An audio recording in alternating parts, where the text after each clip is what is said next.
Hello everyone, AKSIAS main శిక్షణ free initiative కి స్వాగతం. దిస్ ఇస్ సంతోష్ కోక. ఈ రోజు క్వశ్చన్ మనం భూగోళ శాస్త్రానికి సంబంధించి ఇంపార్టెంట్ క్వశ్చన్ అయితే తీసుకున్నాం. Question for 27th July 2024. Discuss the impact of urban heat islands on public health and infrastructure in Indian cities. Suggest measures to mitigate these effects. భారత నగరాల్లో ప్రజారోగ్యం మరియు మౌలిక సదుపాయాలపై పట్టణ వేడి ద్వీపాల ప్రభావం గురించి చర్చించండి. ఈ ప్రభావాలను తగ్గించే చర్యలను సూచించండి అని ఇచ్చారు. సో క్వశ్చన్ చూడగానే మనం ఆల్రెడీ ఎక్కువ సార్లు మనం ఈ ప్రతి స్టెప్స్ అనేవి గురించి చెప్పుకుంటున్నాం. So very important role play చేస్తుంది కాబట్టి సో 3 steps లో ఫస్ట్ మనం క్వశ్చన్ రీడింగ్ అనేది 1 నిమిషం కేటాయించి ఇది పూర్తి చేయాలి. సో ఇక్కడ మనం ఐడెంటిఫై చేయాల్సిందంతా అర్బన్ హీట్ ఐలాండ్స్ అనేది ఒక టాపిక్ అనేది ఇక్కడ తెలుస్తుంది. నెక్స్ట్ ఈ టాపిక్ గురించి ఏమున్నాయి అనేది మనం ఆల్రెడీ ప్రిపేర్ అయి ఉండాలి మీరు ప్రతి పర్టికులర్ టాపిక్స్ సబ్ టాపిక్స్ అనేవి. సో అప్పుడే మనం అడ్రస్ చేయగలం. నెక్స్ట్ మనకి ఇక్కడ ఎన్ని పార్ట్స్ ఉన్నాయి అనేది చూస్తే 2 పార్ట్స్ ఉంది. డిస్కస్, అదే విధంగా ఇంపాక్ట్స్ సంబంధించి, అదే విధంగా మెజర్స్ అనేవి సజెస్ట్ చేయమన్నారు, right. So next question tags important చూస్తే డిస్కస్ అనేది ఒక ఇంపార్టెంట్ క్వశ్చన్ ట్యాగ్. డిస్కస్ అంటే ఏం రాస్తాం? ప్రాముఖ్యతకు సంబంధించి రాసి, ఛాలెంజెస్ ఏవైతే సవాళ్ళు ఉన్నాయో వాటికి గురించి రాసి తీసుకోవాల్సిన చర్యలు అనేవి మనం రాస్తాం, రైట్. సో ఈ దిశగా ఆలోచిస్తే మనం ఆల్రెడీ క్వశ్చన్ లోనే సజెస్ట్ మెజర్స్ అని ఇచ్చారు కాబట్టి నో ప్రాబ్లం, రైట్. ఇక్కడ డిస్కస్ అనే కీవర్డ్ గురించి వర్రీ అవ్వాల్సిన అవసరం లేదు, రైట్. సో నెక్స్ట్ మనకి కీవర్డ్స్ అనేవి ఇక్కడ అర్థం చేసుకుంటే ఇంపాక్ట్ అనేది ఇక్కడ ప్రభావాలకు సంబంధించి అర్థం చేసుకుంటే పబ్లిక్ హెల్త్ మీద అడిగారు, అదే విధంగా ఇన్ఫ్రాస్ట్రక్చర్ మౌలిక సదుపాయాల మీద కూడా అడిగారు. అది అర్థం చేసుకోవాలి in Indian cities, right. Next suggest measures to mitigate these challenges, అంటే ఇక్కడ చర్యలు తీసుకోవాల్సిన చర్యలు అడిగారు, అదొక కీవర్డ్ గా అడ్రస్ చేయాలి మనం, రైట్. ఇలా మనం సెగ్రిగేట్ చేసుకుంటే క్వశ్చన్ ని మనం ఈజీ అవుతుంది. సో నెక్స్ట్ మనం చూసుకుంటే సెకండ్ పార్ట్ లో బ్రెయిన్ స్టార్మింగ్ అనేది ఇంపార్టెంట్ స్టెప్. సో ఇది కూడా మనం 1 minute లో చేస్తే ఈజీగా మనం తక్కువ టైంలో ఆన్సర్ రాయొచ్చు. సో బ్రెయిన్ స్టార్మింగ్ ప్రాముఖ్యత అనేది ఆల్రెడీ మనం తెలుసుకున్నాం. ఇందులో ముఖ్యంగా అర్బన్ హీట్ ఐలాండ్స్ గురించి రీసెంట్ గా కరెంట్ అఫైర్స్ రిలేటెడ్ గా ఏమైనా ఉన్నాయా అనేది మనం ఆలోచిస్తాం. సో దానికి సంబంధించి మనకి రీసెంట్ గా Delhi or Chennai or Bengaluru water crisis ఇలా చాలా ఉన్నాయి. వాటితో మనం అనుసంధానించి కరెంట్ అఫైర్స్ ఇంట్రడక్షన్ అయితే రాయొచ్చు. అదే విధంగా మనకి నిర్వచనాలు ఏమున్నాయి, ఆథెంటిక్ గా ఏదైనా సంస్థ చెప్పిన పర్టికులర్ డెఫినేషన్స్ లాంటివి నిర్వచనాలు అయితే అర్బన్ హీట్ ఐలాండ్స్ గురించి మనం ఇక్కడ రాయొచ్చు. అదే విధంగా దీనికి సంబంధించిన పబ్లిక్ హెల్త్ మీద అయినా ఇన్ఫ్రాస్ట్రక్చర్ మీద ప్రభావాలు ఏవైతే ఉన్నాయో వాటిని అనుసంధానించడం అనేది కూడా డిఫరెంట్ ఎగ్జాంపుల్స్ మనం ఇక్కడ వర్క్ చేయాలి. అంటే బ్రెయిన్ స్టార్మింగ్ లో మనం చేయాల్సింది రీకాల్ చేసుకునేటప్పుడు ప్రతిదీ ఎగ్జాంపులే మెయిన్ ఇంపార్టెంట్. మీరు రాసే పాయింట్ కన్నా వారు ఎగ్జాంపుల్స్ చూస్తారు, అది మెయిన్ ఇక్కడ. సో నెక్స్ట్ పార్ట్ లో మనం ఆన్సర్ అనేది రాయడం స్టార్ట్ చేసేయచ్చు. అంటే ఈ 2 steps లో 2 నిమిషాలు వేస్ట్ అయినా పర్వాలేదు అనుకుని మనం ఈ ఎక్సర్సైజ్ చేస్తే ఆన్సర్ అనేది 6 minutes లో కంప్లీట్ చేసే అవకాశం ఉంటుంది. ఇది మనకి టైం ఫెచ్ అవుతుంది రిమైన్ ఆన్సర్ కి, రైట్. ఇక్కడ ప్రెజెంటేషన్ పర్పస్ లో కూడా మనం చూసుకుంటే ఓవరాల్ 8 minutes లో మనం కంప్లీట్ చేయొచ్చు కదా. సో అయితే ప్రెజెంటేషన్ పర్పస్ లో మనం ఇక్కడ ఈ పర్టికులర్ జోగ్రఫీ కాబట్టి compulsory diagram or map use చేయాలి. కాబట్టి ఇక్కడ మ్యాప్ రిలేటెడ్ గా మనం ఉన్న అర్బన్ హీట్ ఐలాండ్స్ ఏవైతే ఉన్నాయో వాటిని లొకేట్ చేసే పనిలో మనం కొంత లొకేషన్ వైజ్ మనం మ్యాప్ ని యూజ్ చేయొచ్చు, లేదా ఫ్లో చార్ట్ పరంగా మనం ఈ మనకున్న ఈ ఫ్యాక్టర్స్ ఏవైతే ఉన్నాయో అంటే అర్బన్ హీట్ ఐలాండ్స్ సంబంధించి కారకాలు లాంటివి మనం ఇక్కడ ఇంక్లూడ్ చేసుకోవచ్చు, రైట్. ఇలాంటివి మనకి ఇంపార్టెంట్ అవుతాయి ప్రెజెంటేషన్ పర్పస్ లో. అయితే పరిచయానికి సంబంధించి ఇక్కడ మాట్లాడుకుంటే పట్టణ వేడి ద్వీపాలకు సంబంధించిన ఇటీవల అంశాలు ఏమైతే ఉన్నాయో వాటిని ఇక్కడ స్టార్ట్ చేస్తాం. మన స్ట్రాటజీ ఏంటి? CA ఇంట్రడక్షన్ ప్లస్ స్టాటిక్ రాయాలి first, right. So before body part, అది మన స్టార్టింగ్ స్ట్రాటజీ. సో అయితే ఇక్కడ ఢిల్లీలో జూన్ 2024 సంబంధించి రికార్డు స్థాయిలో ఉష్ణోగ్రతలు నమోదవడం మనం చూసాం. కొన్ని ప్రాంతాల్లో అయితే 45 degrees కన్నా ఎక్కువ నమోదవడం కూడా చూసాం.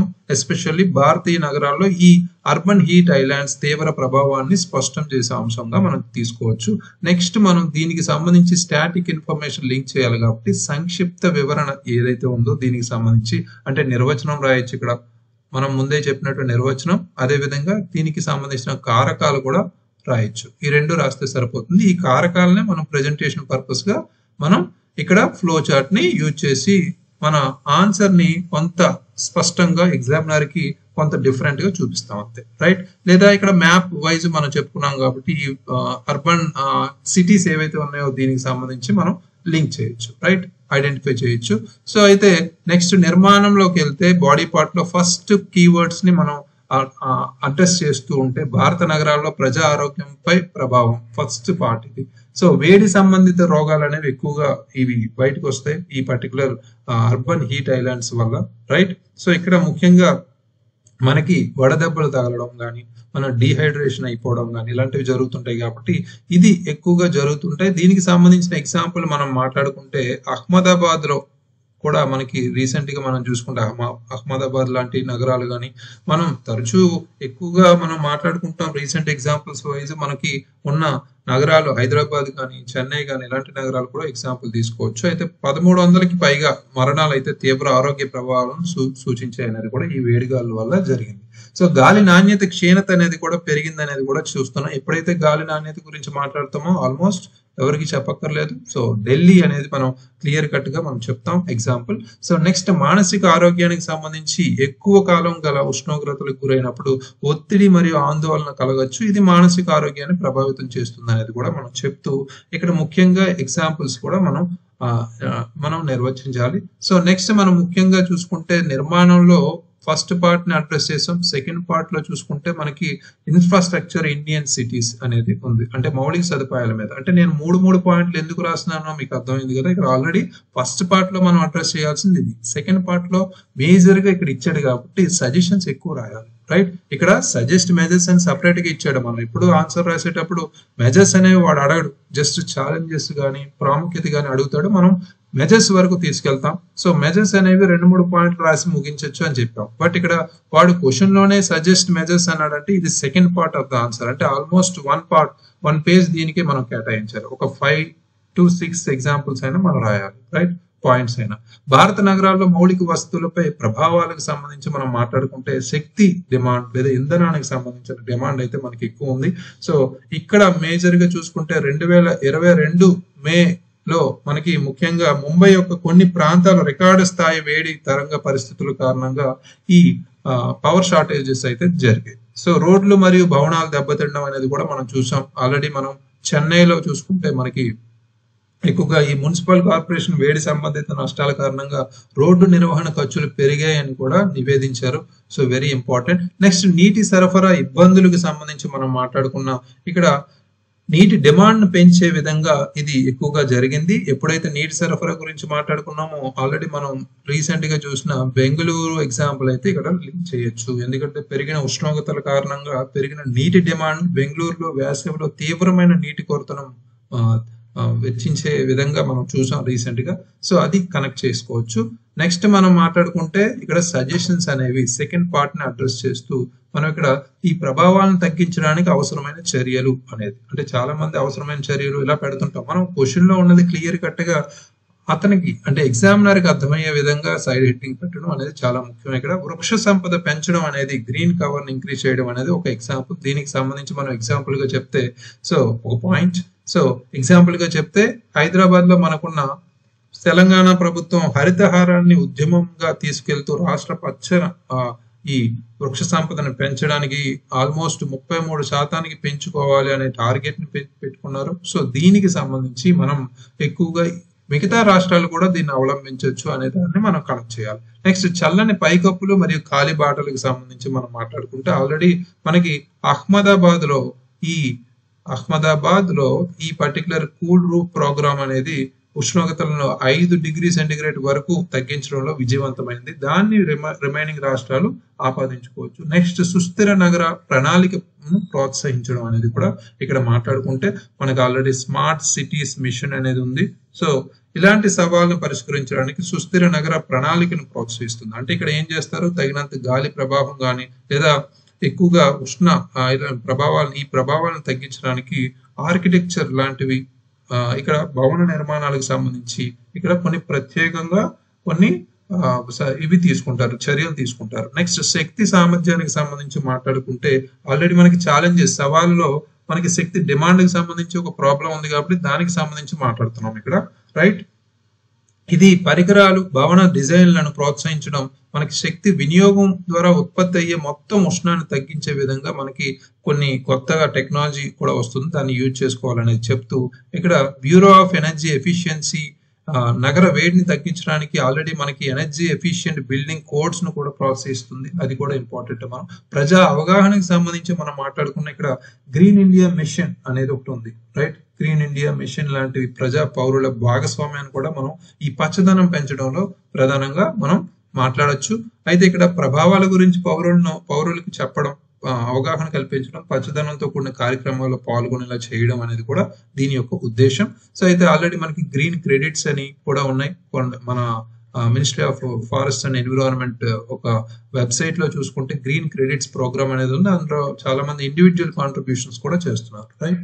సో నెక్స్ట్ మనం చూసుకుంటే కంక్లూజన్ పార్ట్ లో ముగింపు దిశగా మనం క్రియాశీల చర్యలు తీసుకోవడం వల్ల, అంటే పై చర్యలు అని చెప్పొచ్చు, భవిష్యత్ తరాలకి ఆరోగ్యకరమైన సుస్థిరమైన నగరాలు ఉండేలా చేయొచ్చు. అంటే ఏంటి, ఇక్కడ మనకున్న లక్ష్యం సుస్థిర అభివృద్ధి లక్ష్యాలకి ఏదైతే ఉందో 11 అనే గోల్ ఏముంది అది.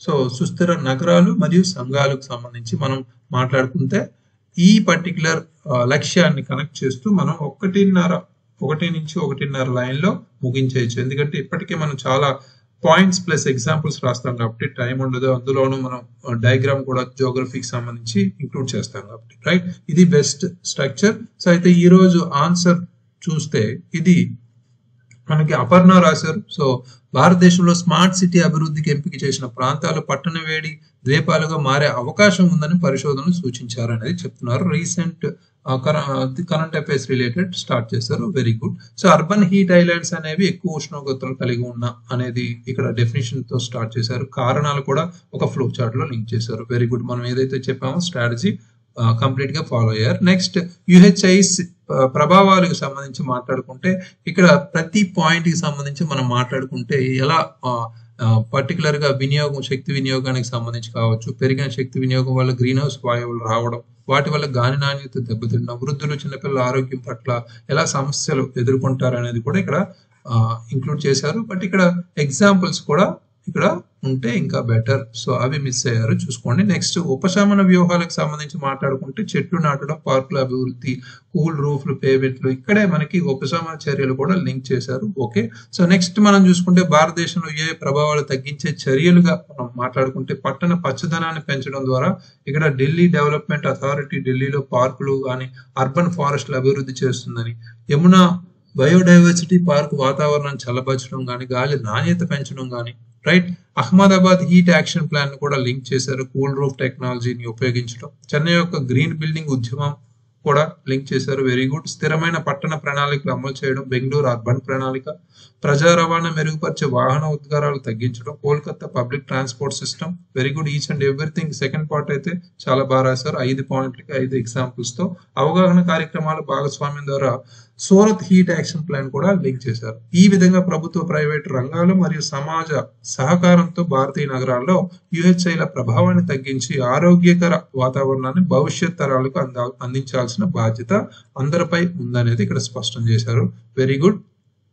హోలిస్టిక్ గా ఆన్సర్ చూస్తే మనకి సెకండ్ పార్ట్ అనేది బాగుంది. సో ఫస్ట్ పార్ట్ లో హాఫ్ పార్ట్ వరకు బాగానే రాశారు. యుహెచ్ఐ ప్రభావాలకు సంబంధించి వచ్చేసరికి ఇక్కడ ముఖ్యంగా question as per question address చేయండి. చాలా మంది చేసిన మిస్టేక్ ఇది, సో అందుకనే చూపిస్తున్నాను ఈ ఆన్సర్. ఇక్కడ ప్రత్యేకించి చాలా మంది పబ్లిక్ హెల్త్ మీద అడిగారు, అంటే ప్రజా ఆరోగ్యం మీద అడిగారు, అదేవిధంగా మౌలిక సదుపాయాలు సపరేట్ కీవర్డ్స్ మెన్షన్ చేశారు. బట్ మీరు యుహెచ్ఐస్ ప్రభావాలుగా రాస్తే ఏ ప్రభావం దేనికి అనేది ఎగ్జామినర్ వెతుక్కోకూడదు. సో ఇదే ముందు నుంచి మనం చెప్పేది, ఇక్కడ ప్రత్యేకించి క్వశ్చన్ లో మెన్షన్ చేశాడు. సో భారత నగరాల్లో ప్రజారోగ్యం మరియు మౌలిక సదుపాయాలపై పట్టణ వేడి ద్వీపాల ప్రభావం గురించి చర్చించండి, లేదా భారత నగరాల్లో పట్టణ వేడి ద్వీపాల ప్రభావం గురించి చర్చించండి అని అడుగుతాడు కదా. సో ఓన్లీ ఈ కీవర్డ్స్ ఇచ్చాడు కాబట్టి దాన్నే మనం అడ్రస్ చేయాలి. ఒక్కొక్క సైడ్ హెడ్డింగ్ పెట్టి ఒక 3 పాయింట్స్ రాసినా సరిపోతుంది. సో అది ఇక్కడ అన్వాంటెడ్ గా ఇది మనకి అవసరం లేదు. ఈ ప్లేస్ లో మనకి ఒక ప్రభావాలు ఆరోగ్యానికి సంబంధించి ఒక ప్రభావాలు మౌలిక సదుపాయాల గురించి రాస్తే ఇక్కడ క్లియర్ కట్ గా ఉంటుంది. సో చాలా మంది ఆన్సర్స్ రాశారు, అందులో మొత్తం చూసుకుంటే గ్రాఫ్లు చేశారు, మ్యాప్స్ రాశారు, చాలా మంది రాశారు. బట్ ఇందులో మిస్ అయ్యేది కొంతమంది ఎగ్జాంపుల్స్ ఇంక్లూడ్ చేయట్లేదు, కొంతమంది కీవర్డ్స్ ని అడ్రస్ చేయట్లేదు. అది మెయిన్ ఇక్కడ మనం చెప్పేది. ఇక్కడ ముఖ్యంగా ఈ ఆన్సర్ లో మనం ఫస్ట్ పార్ట్ లో మనం చూసుకుంటే ఫస్ట్ పేజ్ లో ఫస్ట్ పార్ట్ బాగానే రాశారు, సెకండ్ పార్ట్ చూసుకోవాలి. సో మనకి సెకండ్ పార్ట్ అంటే మూవీల పరంగా చూసుకుంటే ఫస్ట్ హాఫ్ లో ఫస్ట్ 20-30 మినిట్స్ బాగుంది, లాస్ట్ ఇంటర్వెల్ ముందు అంత కరెక్ట్ గా లేదు ప్రాపర్ గా. నెక్స్ట్ సెకండ్ హాఫ్ అయితే బ్రహ్మాండంగా ఉంది. సో ఇలా తీసుకోవచ్చు ఇక్కడ. సో ఓవరాల్ గా చూసుకుంటే ఈ ఆన్సర్ కి మనకి 5/10 మార్క్స్ అయితే ఇవ్వచ్చు. Very good. సో ఓవరాల్ గా ప్రభావాలకు సంబంధించి అన్ని ఇంక్లూడ్ చేశారు. ఇక్కడ మిస్ అయింది ఎగ్జాంపుల్స్, అదే విధంగా కీవర్డ్స్ ని కంప్లీట్ గా అడ్రస్ చేయడం. సో అది చూసుకోవాలి. So next main section of free initiative సంబంధించి డే 29th క్వశ్చన్ చూసుకుంటే, question for 29th July 2024, critically examine the role of governor in state politics with reference to recent incidents of alleged partisan behavior. What reforms are necessary to ensure impartiality? ఇటీవలి పక్షపాత ప్రవర్తనకు సంబంధించిన సంఘటనలను ప్రస్తావిస్తూ రాష్ట్ర రాజకీయాల్లో governor పాత్రను విమర్శనాత్మకంగా పరిశీలించండి అని ఇచ్చారు. నిష్పాక్షికతను నిర్ధారించడానికి అవసరమైన సంస్కరణలు ఏవి? సో ఇది పాలిటిక్స్ సంబంధించి గవర్నర్ ఇష్యూ చాలా సందర్భాల్లో చూసుంటాం. బట్ ఈ పర్టికులర్ క్వశ్చన్ మనం ఇంకా రీరైట్ చేసి మనం తీసుకున్నాం. So very very important, compulsory damn sure question ఇది. సో అందరూ రాసి AKS యాప్ లో అప్లోడ్ చేయండి. దానికి సంబంధించిన ఇన్ఫర్మేషన్ వీడియో డిస్క్రిప్షన్ లో ఉంది, చూసి అప్లోడ్ చేయండి. Thank you very much. All the very best.